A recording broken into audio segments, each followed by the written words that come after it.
Masmavi Üç Mutfakta'ya hoş geldiniz. Bugün sizlere hepimizin çok sevdiği orijinal, hakiki, mis gibi anne keki tarifim var. Nasıl kabardığını görüyorsunuz. Tüm detaylarını videomda izleyebilirsiniz. Şöyle bir gösteriyorum size sevgili arkadaşlarım. Anne keki hepimizin favorisidir. Çok ince bir ayrıntısına dikkat ederseniz bu şekilde kekleriniz olabilir. Şöyle bir ben elimle bölüyorum. Sizlere o dokusunu gösterip hemen tarifime başlıyorum. İyi seyirler dilerim. Tarifimiz için ilk önce tepsimizi tereyağı ile yağlayıp varsa elinizin altında birazcık da susam serperek buzdolabına kaldıralım. Yani yağın donması ve kekimizin de kolayca kalkması için minik bir püf noktasıdır. Tepsimiz hazır. Şimdi kekimizi yapmaya başlayabiliriz. Kekimiz için gerekli malzemeler: 4 tane orta boy yumurta. Eğer yumurtalarınız büyükse 3 tane de yeterli olur. 1 su bardağı artı çeyrek su bardağı şeker, 1 su bardağı sıvı yağ, 1 su bardağı süt ve 1 su bardağı da yoğurdumuzu ekleyelim. Yoğurt anne kekinde mutlaka olması gereken bir malzeme. Çünkü yoğurdun etkisiyle kekimiz 2-3 gün o nemli dokusunu koruyor ve çok güzel kabarıyor. Bütün malzemeleri mikserle çok kısa bir süre karıştıralım. Yani birkaç saniye yeterli. Biliyorsunuz bu bir anne keki. Dolayısıyla şekeri, yumurtayı köpürtmeye gerek yok. Unu da elemiyoruz. Toplam un miktarımız 3,5 su bardağı un. Unumuzu ekledik. 1 tatlı kaşığı kabartma tozu ve en önemli püf noktamız 1 tatlı kaşığı silme karbonat. Yani karbonatı mutlaka ekleyin. Lütfen burayı hiç atlamayın. Çünkü karbonat hem o güzel dokuyu hem kabarmasını hem de orijinal lezzetini vermek için çok önemli bir malzeme. Bütün malzemeleri mikserin şöyle önce düşük devrinde sonra da yüksek devrinde 2 dakika kadar karıştıralım. Bakın sevgili arkadaşlarım, oldukça akışkan bir hamurumuz var. Bir spatula ile her tarafını güzelce harmanlıyoruz. Çünkü kenar duvarlara veya tabanında kabartma tozu, karbonat kalmıştır. Bütün malzemeler güzelce her şeye, her tarafına bulaşsın diye birkaç defa karıştırdım. Ve şöyle size de kıvamını gösteriyorum. Son derece akışkan bir kıvamı var. Ama kekimiz piştiğinde tam aksi nemli ve çok kabaran bir kek olacak. Daha önce hazırlamış olduğum 35 santim çapındaki, yani oldukça büyük bir tepsi kullanıyorum. Tepsinin içerisine bütün kek harcımızı dökelim. Bu arada hemen belirtmek isterim. Almanya'da yaşayan arkadaşlarım karbonatın Almanca ismi natron oluyor. Minik minik paketlerde satılıyor. Türkiye'deki arkadaşlarım zaten karbonat olarak kolaylıkla temin edebilirler.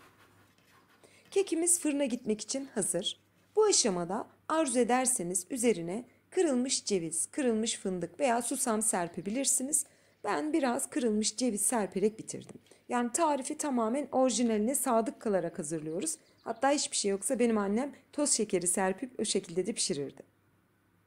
Kekimizi önceden ısınmış alt üst ayar 180 derece fırında 45 dakika pişmeye gönderdim. Ve en sevdiğim bölümlerden bir tanesi fırın çekimi yaptım sizler için. Muazzam bir şekilde kabarıyor. Bu kabarmanın etkisi, bakın sevgili arkadaşlarım, o incecik hamur nasıl diyebilirim size, 4 kat kabardı, 5 kat kabardı diyebilirim.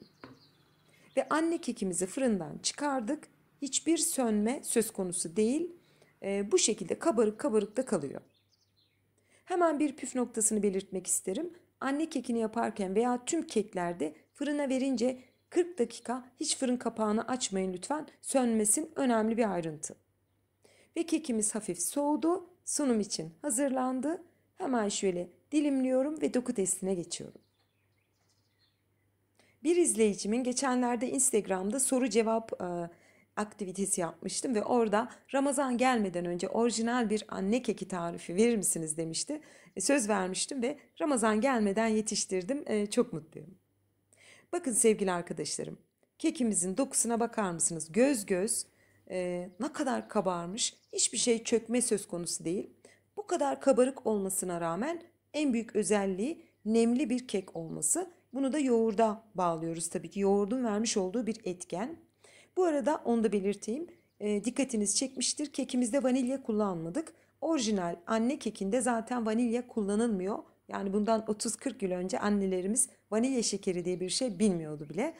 O yüzden elimden geldiğince olduğu gibi orijinaline sadık kalarak yaptım.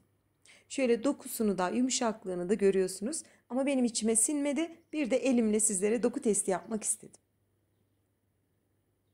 Ben bu keki yapalı yaklaşık şu seslendirmeyi yapalı 2 gün sonra, yani keki yaptıktan 2 gün sonra montaj ve seslendirmem bitti. Ve mutfakta hala var.